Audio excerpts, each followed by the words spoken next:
See what the papers have been making of all the events tonight in our press preview. Joining us for those headlines, we have Royal Editor of the Sunday Express, Camilla Tominey, and we have former TV News Executive and now Professor of Journalism, Stewart Purvis.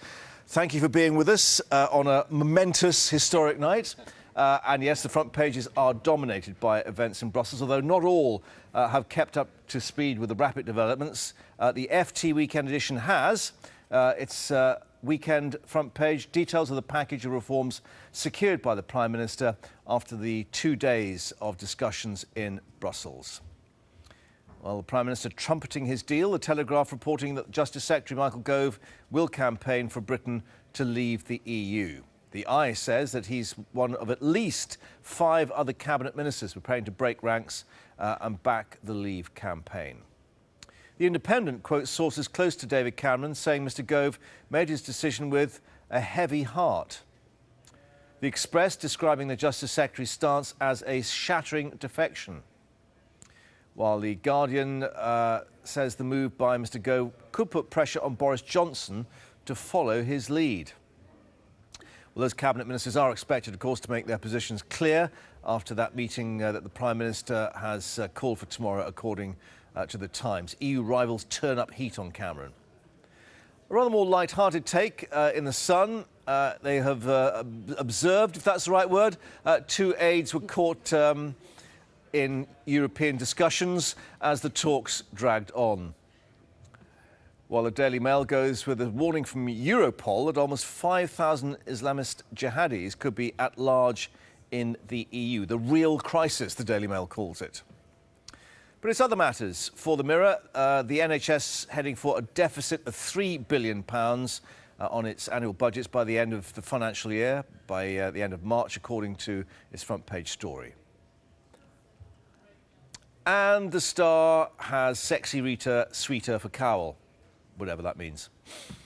So let's see what Camilla and Stewart are going for. Well, I think the sort of honours are shared by what the Daily Telegraph and the FT in keeping up to speed. But we're going to go for the Telegraph first with a sort of rather deflated-looking David Cameron earlier in the day, having just got a couple of hours' sleep.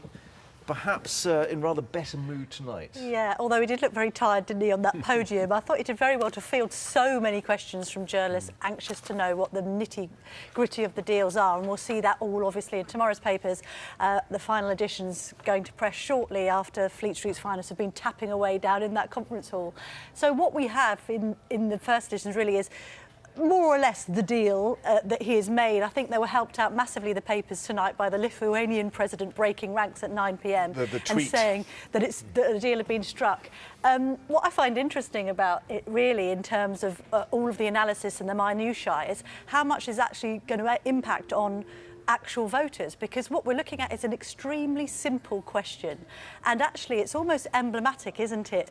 All of these comings and goings over the last 48 hours, breakfast, lunches and dinners being delayed over all of this strange sort of obsession with minutiae that the EU is famous for, when actually ordinary punters have a feeling about Europe. They either want to be in it or they don't, and that's how they'll vote. So I wonder, although we'll all be poring over exactly what deal he struck, how relevant it will be to people when they're going to make a snap ideological decision. But it was interesting that David Cameron, as well as acknowledging what had happened in Brussels tonight, seemed to make his case then for staying in Europe, the case for the referendum. It was full on.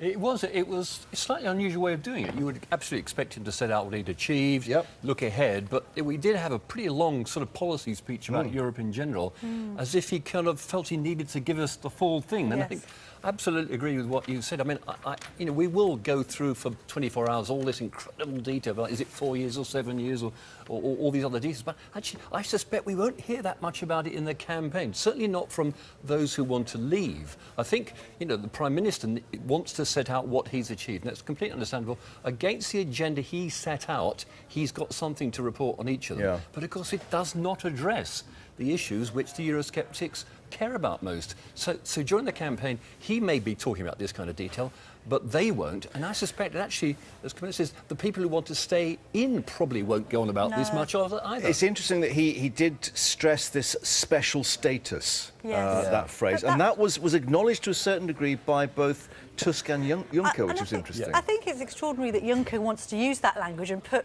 Britain on a pedestal, so to speak. But at the same time, as Fleet Street will point out tomorrow, newspapers have been reporting this back in the summer, that one of the Tories' strategies was going to be to rebrand their role in Europe and basically give it a little sprinkling of advertising to make it sound more attractive to the voters. You know, Cameron's a former PR man. That's the kind of tactic we've come to expect. And I don't know necessarily whether the voters are going to trust him on that. I also found his delivery quite interesting.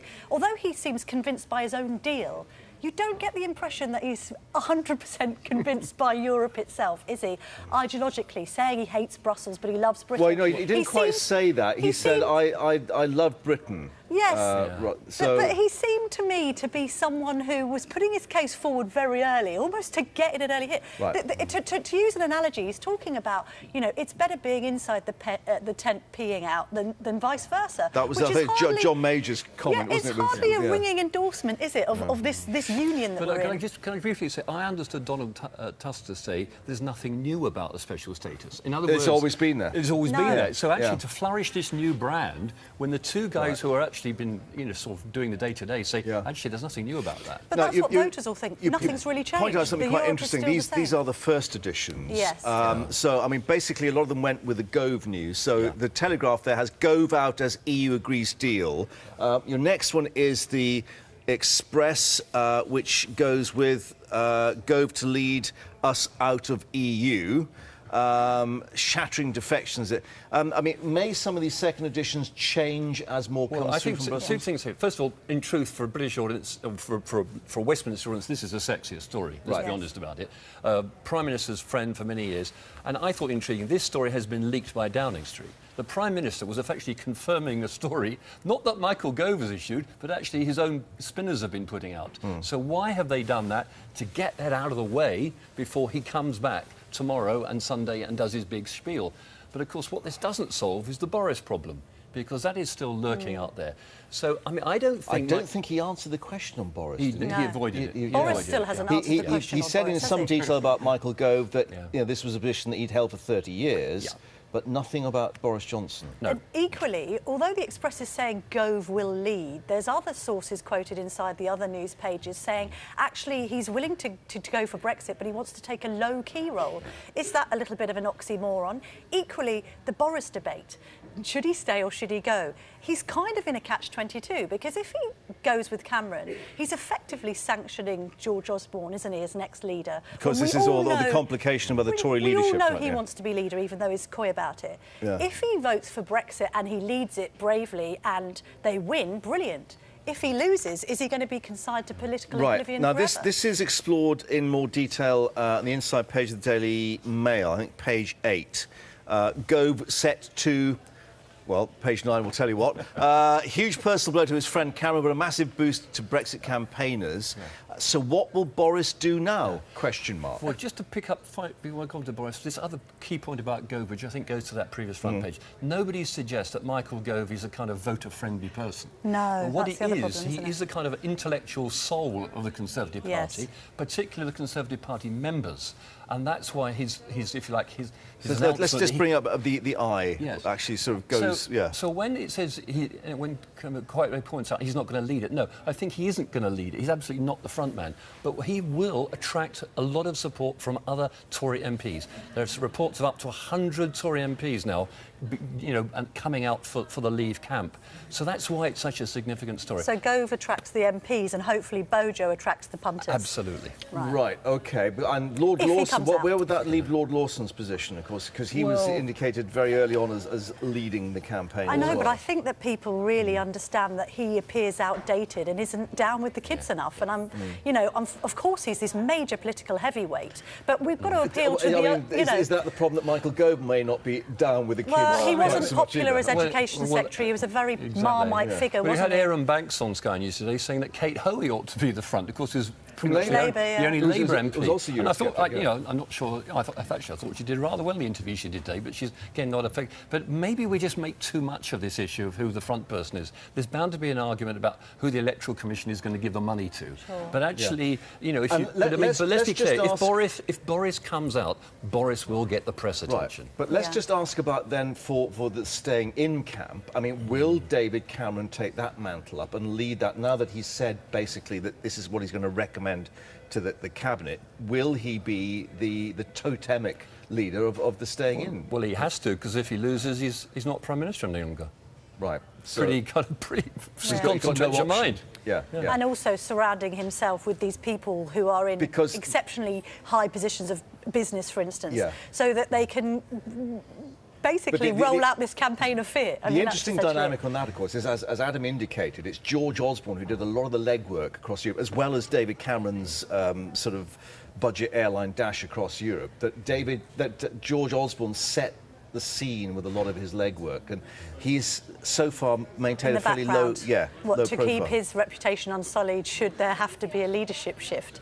Who knows? I mean, has it been worked out to that extent? It's brutal, isn't it? But Yeah. equally, I think that essentially tonight we've seen David Cameron set out his stall, and that's the way it's going Right. to be pitched until June the 23rd. This half last Euro segment, chips are down for the Germans. Stewart, you like this, So didn't this is page 5 of, no, not the Mail, the Express. Yeah. Well, I thought this was one of the shots of the day. Really. Oh, this is Angela Merkel. Right, This is let's Angela make this slightly bigger, shall we? There we are. I mean, it's a wonderful moment. I mean, it's symbolic of a number of things. First of all, that Angela Merkel likes Belgian chips. It is actually a packet of chips, if you look at it, and she's, you know, Brussels is well known for its chips. With And she's mayonnaise. with mayonnaise, Yes, yeah. and a bit of sauce on top. So that's great. But of course, the other thing is, what exactly is she doing getting chips while inside the EU? All mayhem is going on. And I think she has been an enormous supporter of Cameron on this process. But she didn't get down and dirty today, did she? She was out getting chips. Was she perhaps rather nervous about the English lunch, as it was called, that was going to be put on offer? Well, be, English could be. breakfast became English lunch, Yeah. which then became a very non-English dinner. Well, no, so there's going to be English tea, English Yes. high tea, Oh, it and should then have it been was an afternoon then tea, it was going to shouldn't be British. Well, originally English supper, then British supper. Yeah. Shall I actually reveal what the Yes. British supper was? It wasn't What, roast I mean, beef, what was would it? you have thought a British supper would be? Well, I would have liked to have seen roast beef and Yorkshire pudding, Yeah, or fish and and chips. maybe a prawn cocktail to start, Yeah. and then for dessert, what? I Spotted don't know. dick? I thought spotted dick, of course. Right, OK. I'm afraid that's off, dear. Because what we've got is crown of artichoke with goat's cheese and rocket, to start with, followed by fillet of veal with tarragon jus, wilted spinach and polenta. You see, this is what No. Europe has made But of don't us. forget, Britain has This is the changed. root Let's be of clear, the problem. this dinner was never meant to happen, remember? Oh, so okay. actually, I guess this is what they have on standby. And dessert passion fruit bavarois. You see, if that's Very a British English. dessert, Modern Nigel British cook, Farage yeah, won't be right. happy with this many, I can tell you. OK, still to come. Perhaps a little bit more Europe on the menu. Who knows? We'll be finding out in a moment. Stay with us. Welcome back to press, or bienvenue, maybe, I don't know. Joining us, Camilla Stewart, because we have a very Europe feel, bearing in mind events in Brussels tonight. Papers will be catching up, but of course they had this news about Michael Gove before we had the developments in Brussels. So we're going to go back to page 9 now of the Mail. We saw page 8 earlier. That was the other half of the headline, Join No Camp, as in Michael Gove. Pro-Europe letter by Tory MPs who jumped the gun. Planet fear. And you know, this is interesting, that it's not really about Europe any longer, is it? It's about the political battle now at home. Is that fair to say? It is. I mean, the Mail has made no secret of its opposition not only to Cameron's deal, but indeed Europe itself. And by calling this Planet Fear, it's setting out its stall early that actually it believes that a large proportion of the in-camp are just going to try and scare us witless into maintaining the status quo. The trouble is that people don't like the status quo, and this fear-mongering can happen on both sides. You know, it's about financials, really, isn't it? A lot of the arguments we've heard today and in the past few weeks have been, you know, it'll be economically disastrous if we leave this happy ship that is Europe, even though everyone knows that it's fundamentally flawed, as we've seen with Greece and all the rest of it in recent years. So really, we've got this, like, clash of two different scaremongering stories, because obviously on the Brexit side there's going to be a lot of campaigning on the issue of immigration, which, as we saw at the last election, certainly does whip up fear among the general public. Yeah, Yeah, and this will be a major issue for all the newspapers. Now, obviously, they have their editorial positions, but it is really to put in front of the public the various arguments in as comprehensive a way as possible. Is the public going to get that? Well, I think the broadcasters have a statutory duty to do that. Under Ofcom. But newspapers don't have any responsibility to do that, and I don't think many of them will, to be honest. As Camilla says, some of them have absolutely clear-cut positions. I thought it was interesting today that we heard that the Prime Minister pretty much said to his 27 colleagues, please do something about this because I'm getting a lot of stick for it back in the press at home. So, I mean, it tells you how connected the press coverage is to what he wants to be seen to be doing. So I would expect that in the final editions we'll get a lot more about Gove, we'll get a lot more about Boris, and we'll also get a lot more of kicking David Cameron. You heard of some of the questions at the press conference clearly came from that agenda. So about personality rather than policy? No, I think a combination of, you know, I say what I think is the sexiest story about, you know, his colleagues taking the other sides if they do, but I think just actually attacking the deal for the reasons that have come out. Unpicking it and analysing it over very many pages. OK, well, page 8 was the previous one, and you spotted at the bottom of that as well that this is one of the other, you know, main core arguments. Are we going to be better off economically in or out? What could the consequences be for the City of London particularly? Yeah, there was a key aide of Boris's, whose name escapes me, who was in the Evening Standard this evening, talking about how actually we could be economically better off out of Europe, which isn't an argument that many members of the public, I think, have heard. They've only heard the argument that we're financially better off in. Equally now, there's been more propaganda coming out again from the out camp, essentially saying that, you know, 2 in 3 private investors here saying a leaving would be better for savings. The other thing about all this, a little bit like the negotiating at the table today, is there's a lot of talk and a lot of statements being made and a lot of economics being thrown around that don't necessarily seem to be backed up by that much data. Equally, as you say, Mark, and you too, Stewart, are the general public going to be poring over figures, or are they just going to go with this gut instinct? Because, frankly, you were saying that you covered the original referendum in '74. You know, some people of a certain generation have already made up their minds and have made it up 30 years ago. They just haven't had a chance to voice it. The thing I remember most from covering the '74 election was interviewing a person, actually, it was Peter Shaw, who was a Labour, who wanted to come out. And he said something in an interview, and I went away and checked, and it wasn't true. And I rang him up and said, what you said in the interview wasn't true. And he said, that doesn't really matter, does it? And I thought, oh, it's like that, is it? And I have to say, I fear we'll have more of that. There will be things that said that don't check out. And of course, all those ministers at that stage had a free vote. Absolutely. Shaw, Peter, Tony Benn had a free vote. But, you know, echoes also another referendum, the Scottish referendum, where this fear campaign, as it's being depicted here, was, in a sense, for the people who wanted Scotland to stay in the UK, I think a genuine confusion and fear for people about what would happen to their pensions. Do you remember that? Yeah, that was an important part of the Stay In campaign. Now, actually, what happened, that sort of worked, but has it stopped the people of Scotland, or many of them, wanting independence? No, it hasn't. And I would predict that we'll be doing the same thing here, that we'll go through all this referendum, probably will vote to stay in, but will the Eurosceptics stop complaining about it? Absolutely no. And if anything, the Prime Minister sort of gave them ammunition tonight by saying there's plenty more reforms still to be done. So in his mind, he hasn't actually really achieved his final objective. Therefore, this will go on and on. And if it's a close-run thing, virtually half the population won't be happy with the result anyway. And just to be clear on this, what we're expecting is Cabinet tomorrow. So Cabinet tomorrow at 10, which apparently hasn't happened on a Saturday since the Falklands. I was looking on Twitter. And then Monday, Parliament which addressed. may be the starting gun towards the referendum date, which could be June 23rd. Of June. And equally, I think the Sunday papers, of which I represent, will be full of more quotes, because we haven't actually heard from Gove. Obviously, there's Bojo to decide. This whole issue of personalities, John Craig was covering the rally over at the Queen Elizabeth Hall earlier, where George Galloway was roundly booed. Obviously, Farage has got his knockers.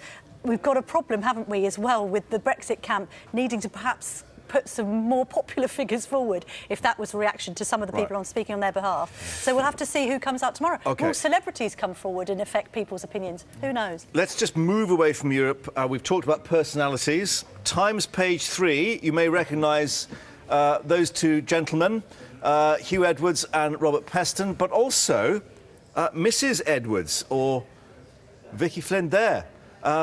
this is your department, sir. Well, the background to this is things have got touchy between the BBC News at 10 and the ITV News at 10, let alone the Sky News at 10, and Hugh Edwards is amongst the touchiest. Now it turns out that Hugh's wife, who is the producer of a BBC politics programme, is going to defect to produce Robert Peston's new politics programme on ITV.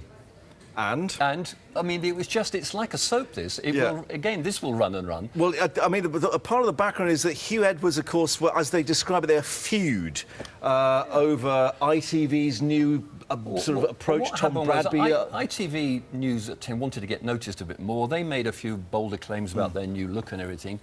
Hugh got a bit touchy about this, as I said, and put out some quotes which were on Twitter, which were frankly probably over the top in the circumstances.